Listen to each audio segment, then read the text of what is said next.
नमस्कार मित्रांनो, मालिका विश्वातील एक नवीन अपडेट सोबत आपलं स्वागत आहे। स्टार प्रवाह वाहिनीवरील घरोघरी मातीच्या चुली या मालिकेतील जानकी म्हणजेच मराठी अभिनेत्री रेश्मा शिंदे हिने 29 नोव्हेंबर रोजी पवन सोबत लग्नगाठ बांधत चाहत्यांना मोठी आनंदाची बातमी सांगितली होती। त्यानंतर आता लग्नाच्या 4 महिन्यानंतर रेश्माच्या आयुष्यात पुन्हा एकदा एक मोठा आनंदाचा क्षण आला आहे। रेश्माच्या कुटुंबात एक नवा सदस्य आला आहे, म्हणजेच रेश्माने तिची स्वतःची पहिली कार घेतली आहे। या कार सोबतचे काही फोटो शेअर करत रेश्माने ही आनंदाची बातमी तिच्या चाहत्यांना सांगितली आहे। माझी पहिली कार अभिनेत्री रेश्मा शिंदे हिने स्वतःच्या कमाईतून खरेदी केली।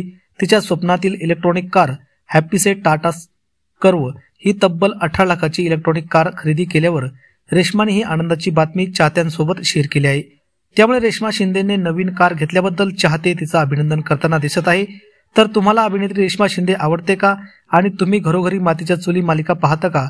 तर मग आपल्या आवडत्या अभिनेत्रीसाठी एक छानशी कमेंट करा आणि मालिका विश्वातील रंजक माहितींसाठी आपल्या YouTube चॅनलला नक्की सबस्क्राइब करा।